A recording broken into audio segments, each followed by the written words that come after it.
মনের পর্দা বড় পর্দা দেন, এদিকের পর্দা সব তুলে দিন। এক ছাত্র পাস করেছে কি ফেল করেছে জানি না, রেজাল্ট দেওয়ার পরে কাঁদতেছে। বাবা বলে কাঁদিস কেন? বলছে রেজাল্ট দিয়েছে। রেজাল্ট দিয়েছে কাঁদিস কেন? ফেল না পাস? কথা বলে না। ধমক দিয়েছে ফেল না পাস। বলছে আব্বা ফেল করলে তো কথা ছিল, ছিলাম 5-এ নামিয়ে দিয়েছে 3।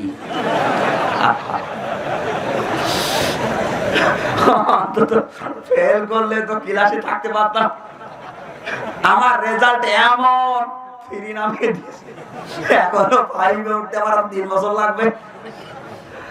আপনাদের যে অবস্থা, আমার তো মনে হচ্ছে যে মাহফিলের পরে 3 নামানো লাগবে। জবাব দেবেন ছাত্রের মতো, রাজি আছেন তো? মনের পর্দা বড় পর্দা দেন, এদিকের পর্দা সব তুলে দিন। গ্রাম্য মানুষ তো, এদের আসলে মাথার মনে হালকা তার ঢিল আছে। আমার ভার্সিটিতে একবার শুনলাম এক প্রেমিক আর প্রেমিকা দুইজন এক জায়গায় বসে, প্রেমিকা তার প্রেমিককে বলছে, ওগো জানো তোমার চোখের ভেতরে আমি দুনিয়ার সব কিছু দেখতে পাই।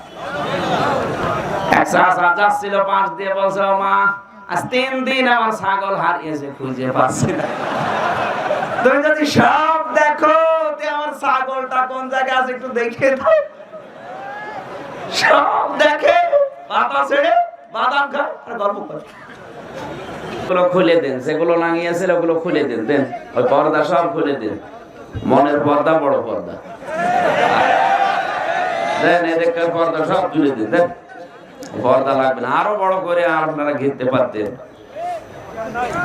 এখানে কিছু মানুষ না, কিছু ফেরেশতাও আছে, কিছু পরে দেখেন ফেরেশতারা চলে যাবে। সুতরাং মানুষ যারা আছে তারা যেন থাকে, ফেরেশতারা চলে যায়। যাক, রংপুরের এক মহিলা, রংপুরের এক মহিলা তার স্বামীকে বলেছিল, দেখো একটা শাড়ি যদি পয়লা বৈশাখে দিতে না পারো অন্তত এক গাছা দড়ি দিও। ও বেচারা দড়ি দিয়েছে, গলায় দড়ি দিয়ে উনি শহীদ হয়ে গেছে। পরের দিন ওর স্বামী স্ট্যাটাস দিয়েছে, পয়লা বৈশাখের প্রথম শহীদ। এরকম শহীদ হলে আল্লাহ বাস দেবে না? রাগ করলে না? কিছু মানুষের মন খারাপ দেখছে, কিছু মানুষের চরিত্রই হয়ে দাঁড়িয়েছে কি করে ভুল ধরা যায়, কি করে আমার কথা বিশ্বাসও করে না, মানতে তো চাই না, কি করে অপমান করা যায় সেই চিন্তা থাকে।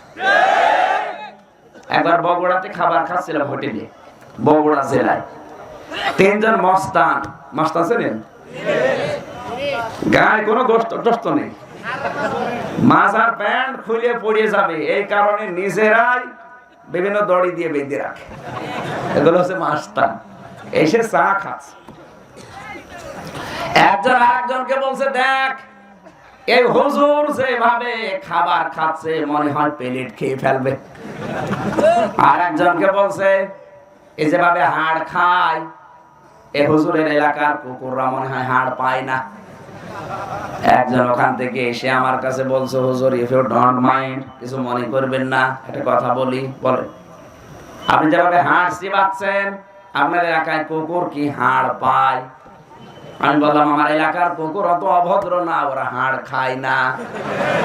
কি খায়? আমি চা খাই। ভণ্ডামি করার জায়গা পাও না, শয়তান আমাদের কথা বিশ্বাস করে না, মানতে তো চাই না, ভালো লাগে না, কি করে ভুল ধরবে সে চিন্তা থাকে। আজ এক শ্রেণীর মানুষই বের হয়ে গেছে, আলেমদের পেছনে কি করে লাগা যায়।